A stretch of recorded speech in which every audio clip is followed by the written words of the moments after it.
Shalom, bien-aimés frères et sœurs dans le Seigneur. Grande est ma joie de nous retrouver en ce jour. Et je crois que par la grâce de Dieu, vous allez encore être bénis en ce jour. Et je nous propose pour aujourd'hui un thème intitulé « La restauration divine ». La restauration divine.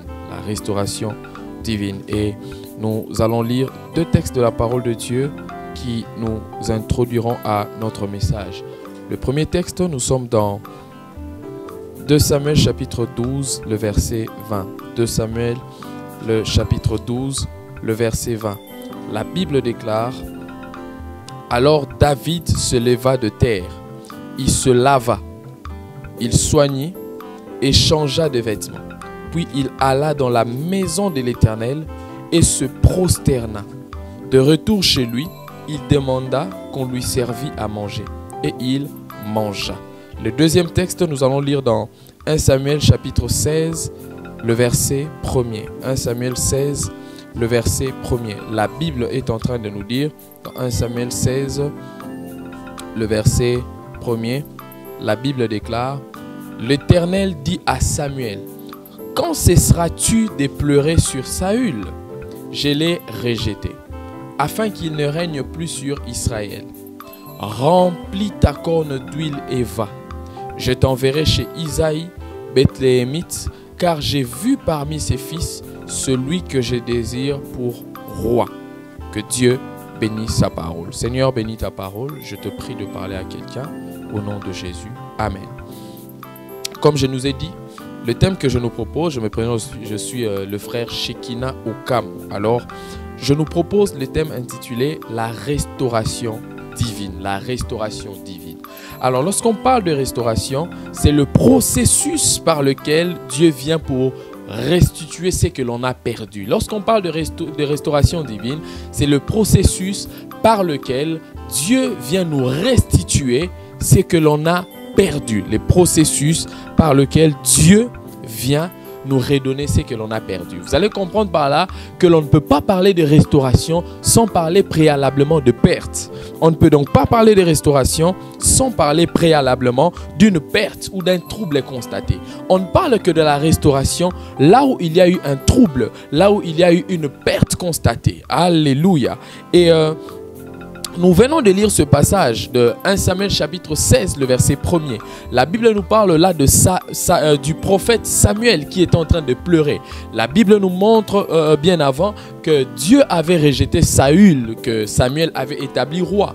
Mais la Bible revient encore pour dire que Dieu avait destitué le roi Saül. Il était roi, il était positionné. Un roi, c'est celui qui domine. Mais la Bible dit, à cause de l'obéissance de Saül, Dieu a envoyé Samuel afin de pouvoir destituer. Il a dit qu'il a destitué le roi Saül. Et la Bible nous montre que vu que c'était Samuel qui l'avait intronisé dans la cour royale, qu'il avait intronisé dans la royauté, la Bible déclare que Samuel était affecté par cette situation où Dieu avait destitué Saül. Et la Bible dit que Samuel était en train de pleurer. Il a passé beaucoup de temps en train de pleurer et de pleurer et de pleurer. Et la Bible est en train de nous montrer là, dans 1 Samuel 16, le verset 1er, la Bible est en train de nous montrer comment Dieu lui-même était venu afin de pouvoir parler à Samuel en lui disant, la Bible dit, l'Éternel dit à Samuel: quand cesseras-tu de pleurer sur Saül? Je l'ai rejeté afin qu'il ne règne plus sur Israël. La Bible nous montre que alors que Dieu avait rejeté le roi Saül, la Bible montre que Samuel est en train de pleurer. Il est en train de pleurer, pourquoi? Parce que c'est lui qui l'avait intronisé, qui avait intronisé Saül dans la royauté. Mais là maintenant, Dieu était venu afin de lui dire qu'il a rejeté Saül. Et la Bible nous montre que Samuel était en train de pleurer. Bien qu'il était prophète, retenez que Samuel était un prophète. Samuel était un homme, un juge en même temps. Il était rempli des dons et il était un prophète. Alléluia. Il était prophète, rempli des dons et des grâces. Il avait une mission de oindre les rois. Mais nous voyons là, malgré sa dimension prophétique, malgré sa dimension spirituelle, la Bible nous montre là qu'il était en train de pleurer. Alléluia. Il était en train de pleurer. Pourquoi? Parce que, bien aimé, nous constatons dans cette histoire qu'il y a eu perte de Saül dans la royauté. Et ça l'a affecté. Cela nous enseigne une chose, c'est que peu importe ta dimension spirituelle, tu peux traverser des moments qui ne respectent pas ta dimension. Et des situations qui te poussent à pouvoir pleurer. Il était un homme rempli de dons. Il était un prophète. Mais peu importe sa position spirituelle, la Bible est en train de nous montrer une situation qui l'a affecté. J'aimerais dire à quelqu'un, on peut être assez spirituel, mais j'aimerais nous dire qu'il arrive dans la vie que nous puissions traverser des moments de troubles. Prophète qu'il était, la Bible nous montre qu'il a traversé des moments de pleurs. Je suis venu dire à quelqu'un que parfois les situations de la vie ne respecteront pas ta dimension prophétique. Parfois les situations de la vie ne respecteront pas ta dimension ta dimension d'intimité avec Dieu. Alléluia. Mais il faut comprendre par là, parce que beaucoup de gens parfois se disent non, moi je suis sacrificateur, moi je suis ceci, je suis cela. J'aimerais dire à quelqu'un, ta dimension spirituelle ne va pas t'empêcher à être atteint par un certain nombre de problèmes, puisque la foi n'est pas une fuite hors du monde, mais la foi est une prise de responsabilité. Croire en Dieu ne nous fait pas fuir le monde ou les situations accablantes, mais avoir la foi nous demande parfois d'avoir une certaine responsabilité.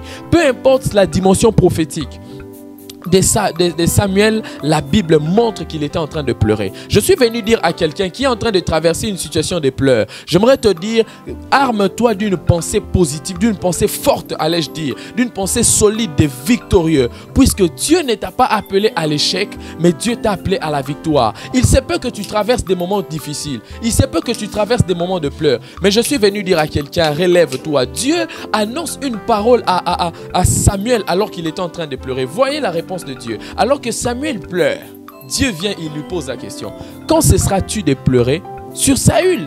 Il ne lui dit pas non mon fils, essuie tes larmes, ainsi de suite. Il lui pose la question, quand cesseras-tu de pleurer? En d'autres termes, Dieu demandait à Samuel plutôt, d'arrêter de pleurer parce que Dieu ne le voyait pas dans les pleurs. Je suis venu dire à quelqu'un, tu as peut-être perdu Saül. Saül, c'est un roi. Saül, c'est quelqu'un qui est élevé. Perdre Saül, c'est perdre une dimension spirituelle. Perdre Saül, c'est perdre une position. Perdre Saül, c'est perdre un privilège. Mais je suis venu dire à quelqu'un, c'est vrai que tu as perdu Saül. C'est vrai que Dieu a rejeté Saül. Mais je suis venu te dire qu'il te reste encore la corne d'huile. Parce que Dieu ne s'est pas concentré sur la perte de Saül, mais Dieu s'est concentré sur la corne d'huile. My God. Je suis venu dire à quelqu'un, tu as perdu Saül, mais tu as encore la corne d'huile. Hein? Tu as perdu Saül, mais tu as encore la corne d'huile. Il se peut qu'il t'est arrivé de perdre une relation amoureuse, mais tu es encore en vie. Il se peut que tu perdes les yeux, mais tu es encore en vie. Il se peut que tu perdes tes parents, mais tu es encore en vie. Et puisque tu es encore en vie, concentre-toi sur les parties de ta vie qui restent en vie. Alléluia. Permettez-moi cette tautologie. Je parle à quelqu'un. Alléluia. Je suis venu dire à quelqu'un, perdre Saül, c'est perdre une dimension, une chose de valeur. Car Saül était un roi. Mais il peut se faire que tu puisses perdre certaines choses.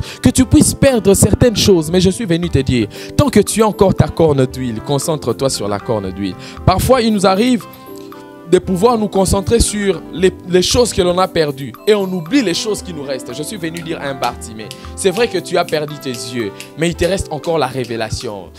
Tu as perdu tes yeux, mais tu as encore la révélation. Le problème là, ce n'est pas avoir les yeux physiques, mais le problème pour Bartimée, c'est d'avoir la révélation que Jésus est le fils de David. Alléluia. Et je suis venu dire à quelqu'un, Bartimée, tu as perdu tes yeux, mais tu as encore la révélation. Tu as perdu tes yeux, mais tu as encore des oreilles. Concentre-toi sur ce qui te reste. Je suis venu dire à quelqu'un qui est en train de pleurer parce qu'il a perdu ses parents. Je suis venu dire à quelqu'un qui est en train de pleurer parce qu'il a perdu l'argent de son business. Puisque tu as perdu l'argent du business, tu as perdu les parents, mais il te reste encore les deux mains. Il te reste encore la vie. Je suis venu te dire, concentre-toi sur ce qui te reste. Car ce qui te reste te permettra d'avoir David. David te permet à essuyer les larmes. J'aimerais dire à quelqu'un, parfois tu perds certaines choses, mais si tu te concentres sur la chose qui te reste, tu comprendras que la chose qui te reste te servira de mouchoir pour essuyer les larmes sur les pleurs précédents. My God. Alléluia. Je parle à quelqu'un. Je ne sais pas qu'est-ce que tu as perdu pendant les confinements. Je ne sais pas, tu as perdu peut-être un membre de ta famille. Tu as perdu peut-être quelque chose de valeur. Tu as perdu peut-être quelque chose de précieux. Mais je suis venu te dire, concentre-toi sur ce qui te reste. Tu as perdu peut-être un don spirituel. Mais puisque tu n'as pas perdu ta foi, il est possible que tu retrouves ton don spirituel. Dieu est capable de restaurer. Je suis venu dire à quelqu'un, il se peut que tu as perdu, comme je l'ai dit au départ. On ne peut pas parler de restauration sans parler d'une perte. Dieu vient restaurer là où il y avait une perte, pour dire que le plan de Dieu n'est pas éteint parce que tu as orchestré une perte. Je suis venu dire à quelqu'un, il se peut que tu as perdu ta sanctification, mais Dieu est capable de te restaurer. Il se peut que tu as perdu ta vie de prière, mais Dieu est capable de te restaurer. Il se peut seulement que tu puisses perdre certaines choses, mais je suis venu te dire, Dieu est capable de te restaurer. Le principe, c'est de te concentrer sur ce qui te reste. Concentre-toi sur tes genoux qui te restent. Ne pleure pas seulement sur cette relation amoureuse passée. La relation amoureuse passée t'a déçu, mais ton cœur n'est pas parti. Puisqu'il te reste encore ton cœur, il est possible que Dieu revienne encore rebâtir sur les anciennes ruines. Alléluia. Je parle à quelqu'un. Il se peut que tu as perdu les dons spirituels, mais je suis venu te dire, puisque tu as la foi, il est possible que tu retrouves encore les dons spirituels que tu as perdus. Il se peut que tu as perdu la vision, le don de prophétie. Il se peut que tu as perdu des choses matérielles, mais je suis venu te dire, puisque Jésus n'est pas mort, il est ressuscité, il est possible pour toi de retrouver ce que tu as perdu. Et je viens de déclarer dans la vie de quelqu'un que Dieu te restaure divinement. J'aimerais dire à quelqu'un que tu as perdu des choses, mais je viens engager le ciel sur toi afin de déclarer la restauration divine dans le nom puissant de Jésus. Comme je l'ai dit au départ, la restauration divine, c'est un processus par lequel Dieu vient pour nous restituer ce qu'on a perdu. J'aime une chose, c'est que les hommes parfois nous donnent des choses, mais Dieu nous donne la restauration. Alléluia. À Dieu la restauration. J'aimerais dire à quelqu'un, à Dieu la restauration. Tu as perdu des choses, mais c'est à Dieu la restauration. Alléluia. Je ne sais pas qu'est-ce que tu as perdu dans tes affaires. Je ne sais pas ce que tu as perdu dans ton ministère. Je ne sais pas. J'aimerais dire à un Samson, tu as perdu tes yeux. Tu as perdu ta vision. Mais Dieu est capable de restaurer tes cheveux. J'aimerais dire à quelqu'un, Dieu est capable de restaurer tes cheveux. Il a perdu ses yeux, mais Dieu ne lui a pas donné ses yeux. Mais Dieu lui a donné les cheveux. Parfois, tu perds Saül. Tu pleures, tu penseras que Dieu va te redonner Saül. Mais Dieu te donne ce qui dépasse Saül. Dieu te donne David. Il se peut que tu perdes les yeux comme Samson. Tu penses que Dieu va te donner les yeux. Mais Dieu ne va pas te donner les yeux. Dieu va te donner quelque chose qui te permettra d'avoir une plus grande victoire ou un plus grand résultat. Je suis venu dire à quelqu'un, tu as perdu peut-être une chose qui a la forme A. Dieu ne te donnera pas la chose qui a la forme A, mais Dieu te donnera ce qui dépasse la forme A. La Bible déclare que la gloire de la seconde maison sera plus grande que celle de la première. Je viens de déclarer dans la vie de quelqu'un qui a perdu les dons de parler en langue, que Dieu te donne les dons de prophétie. J'aimerais déclarer dans la vie de quelqu'un que toi qui as perdu les dons de prophétie, que Dieu te donne la capacité d'annoncer les oracles de Dieu. Alléluia. Je parle à quelqu'un et je suis venu dire à quelqu'un, quand Dieu dit à Samuel qu'il a rejeté Saül, Samuel pleure. Alors que Samuel a oublié qu'il a encore sa corne d'huile. La corne d'huile, c'est une réserve qui te permet de produire au-delà de ce que tu as perdu. Je suis venu dire à quelqu'un, la corne d'huile te permettra de oindre d'autres rois. La corne d'huile te permettra de oindre David. Et c'est au travers de David qu'il y a la lignée de Jésus. Ce n'est pas au travers de Saül. Je suis venu dire à quelqu'un, il se peut que tu pleures sur une chose, mais cette chose n'allait pas te donner des choses qui conforment à la volonté parfaite de Dieu. Mais c'est David, c'est David que tu auras au travers de la corne d'huile que tu as. Alléluia. Et j'aimerais même dire à quelqu'un par là, voyez, Samuel est en train de pleurer, mais Dieu ne vient pas lui essuyer des larmes directement. Dieu lui dit, quand cesseras-tu de pleurer, remplis ta corne d'huile et va. Cela nous enseigne une chose. C'est que alors que Samuel était en train de pleurer, Dieu est venu afin de lui donner une autre mission. Parfois, le mouchoir à notre problème n'aura pas la configuration prophétique de nos attentes. Parfois, tu pleures sur une chose, tu attends que Dieu te donne un mouchoir qui correspond à ton problème, mais Dieu te donne une mission. Il se peut que tu as perdu une relation amoureuse, tu as perdu quelqu'un à tes côtés, mais tu attendais que Dieu te donne une autre personne qui remplace cette personne. Mais Dieu te dit, remplis tes histoires, va dans tel endroit. Toi, tu te dis, mais Seigneur, moi j'ai perdu quelqu'un, j'ai besoin d'une restauration proportionnelle à ma perte. Mais Dieu vient te donner une mission. 1. Parfois, les mouchoirs de Dieu à notre problème n'aura pas la décoration prophétique de nos attentes. Ça veut dire que tu as un problème, tu attends que la solution ait une décoration selon tes attentes, mais le Seigneur vient avec une mission. Mais cette mission incarne en elle la direction prophétique pour ta vie. Je suis venu déclarer dans la vie de quelqu'un. Alors que tu ne comprends pas ce que Dieu est en train de te donner en termes de restauration, saisis seulement la volonté de Dieu. Saisis la direction divine, car dans la direction divine, Dieu te réserve une chose plus glorieuse. Je parle à quelqu'un. Alléluia. Il te reste la corne d'huile, car par la corne d'huile, tu peux remplacer Saül. Je suis venu dire à quelqu'un, tu as perdu des choses, mais tu n'as pas perdu les promesses de Dieu. Il se peut que tu traverses par un moment de prison, par un temps de pleurs où tu te poses beaucoup de questions. Mais je suis venu dire à quelqu'un, tu as perdu des choses matérielles, tu as perdu des personnes physiques, mais tu n'as pas perdu les promesses de Dieu. Je suis venu dire à quelqu'un, Jésus était mort, mais les promesses dans la vie de Jésus n'étaient pas mortes. Je suis venu dire à quelqu'un, tu traverses des moments difficiles, mais les promesses de Dieu par rapport à toi ne traversent pas des moments de douleur. Dieu est capable d'accomplir son plan, même quand tu traverses des moments de pleurs. Jésus était mort, mais la promesse de la résurrection, puisqu'elle était déjà donnée, cette promesse l'a poursuivi. Je crois également que dans la vie de Lazare, Lazare avait certaines promesses. Il est mort, mais Jésus n'avait pas fini son plan. Je suis venu dire à quelqu'un, tu traverses des situations où tu te poses beaucoup de questions. Tu as l'impression que tout est fini, mais je suis venu dire à quelqu'un que tout n'est pas fini. Dieu est encore avec toi. Il est capable de te restaurer. Tu as l'impression d'avoir perdu des choses, mais je suis venu te dire que le Seigneur est capable de te restaurer. La Bible dit de lui qu'il rebâtit sur les anciennes ruines. Ça veut dire, lorsque tu as l'impression que toutes les choses ont été ruinées, c'est là que Dieu commence. Alors que tu as l'impression que ta vie chrétienne est détruite, c'est là que Dieu commence. Alors que tu as l'impression que tu as renié Jésus, Pierre, c'est là que Jésus commence une nouvelle histoire avec toi. Je suis venu dire à un Pierre, tu as renié Jésus, mais Dieu est capable de te restaurer et de te donner les clés du royaume. C'est Pierre qui a renié Jésus, c'est Pierre qui avait abandonné, mais Jésus est venu pour passer au travers de Pierre afin de lui donner encore une mission plus grande. Je suis venu dire à Ruth, tu as perdu ton mari, mais sache que Boaz est là. Tu as perdu une chose, mais la restauration divine sera toujours grande. Est-ce que je suis en train de parler à quelqu'un?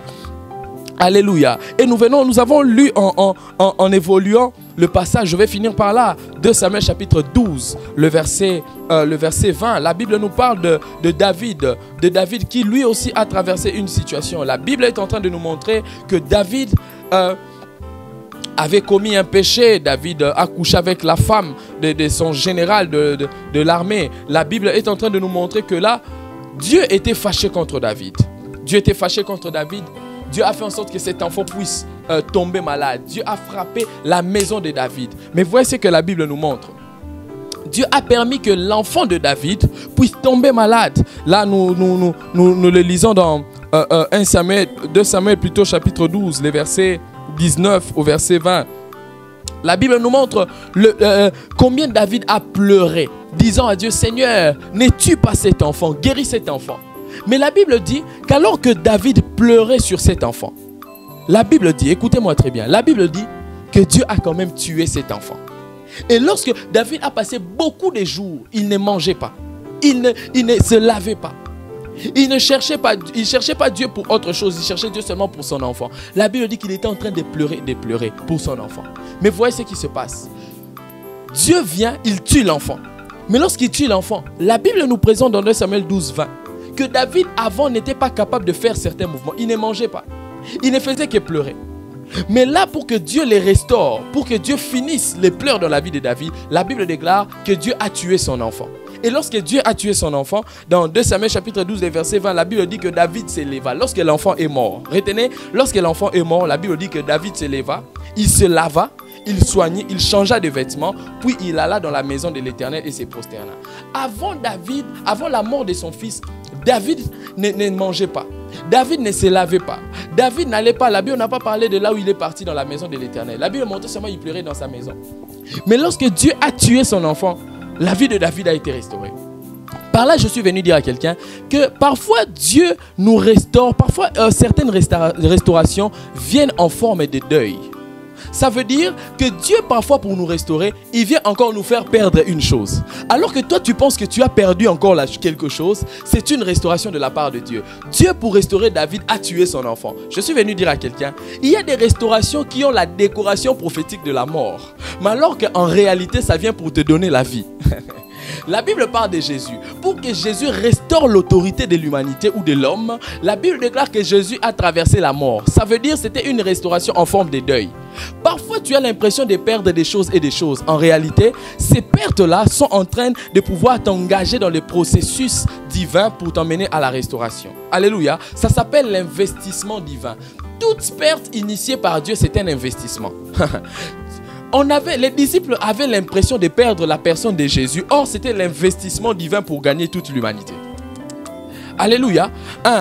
Les disciples avaient l'impression qu'ils ont perdu Jésus. Or, Dieu savait que Jésus était une sémence et que cette perte initiée ou occasionnée par Dieu était un investissement divin. Je suis venu déclarer dans la vie de quelqu'un. Toi qui sembles voir des choses se perdre, je déclare que Dieu te donne à pouvoir engendrer des choses au travers de ce que tu as perdu. Alléluia. La Bible dit que lorsque son fils est mort, voyez, la Bible dit il se leva. Il n'arrivait plus à se lever. Mais quand son fils est mort, il a été restauré. J'aimerais dire à quelqu'un, parfois Dieu pour te restaurer, il va permettre que tu perdes encore certaines choses. Et lorsque tu les perds, aie les regards prophétiques pour comprendre que ici, Dieu est en train de m'amener quelque part. La Bible dit qu'il n'arrivait plus à se lever. Mais ce jour-là, il se levait. Il s'est lavé. Il s'est toigné. Il a changé même de vêtements. Alléluia. Ça veut dire ceci. Lorsque parfois Dieu nous restaure en forme de perte, ce qu'il fait en premier, il nous donne la capacité de nous lever. Dieu a restauré David. Il n'arrivait pas à se lever autrefois. Mais puisque Dieu avait emmené la mort, la Bible dit que David s'est levé. Je suis venu dire à quelqu'un, parfois tu auras l'impression que tu as perdu encore des choses. Mais ces choses qui sembleront être perdues te donneront la capacité de te lever. Alléluia. La deuxième chose, la Bible dit que David se lava. Avant, il ne se lavait pas. Mais ces jours-là, quand Dieu l'a restauré, Dieu lui a permis de se laver. Je suis venu dire à quelqu'un, parfois lorsque Dieu te restaure, il te sanctifie aussi. Car se laver est une dimension de la sanctification. Lorsque Dieu te restaure, il amène aussi la sanctification. La Bible dit il se lava et soigne. Oui, lorsque Dieu te restaure, il amène aussi la restauration.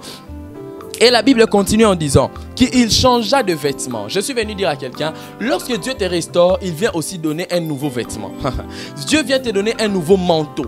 Le manteau, c'est l'image de l'autorité. Lorsque Dieu te restaure, il vient restaurer l'autorité que tu as perdue. Je suis venu déclarer dans la vie de quelqu'un, alors que tu pleurais, tu étais à terre, que Dieu te restaure et qu'il te redonne encore l'autorité. Que Dieu te restaure et qu'il t'impose encore. Là où tu avais l'impression d'être dominé, que Dieu te donne la capacité de dominer. David était dominé par les pleurs, mais quand il a été restauré, c'est lui qui a retrouvé ses vêtements. Je déclare une nouvelle saison d'un manteau nouveau, une saison où tu es restauré, une saison où tu retrouves encore l'autorité perdue. Je ne sais pas par quoi tu es passé, mais je suis venu déclarer dans le nom de Jésus que Dieu t'accorde de retrouver le manteau que tu as perdu. Est-ce que je parle à quelqu'un?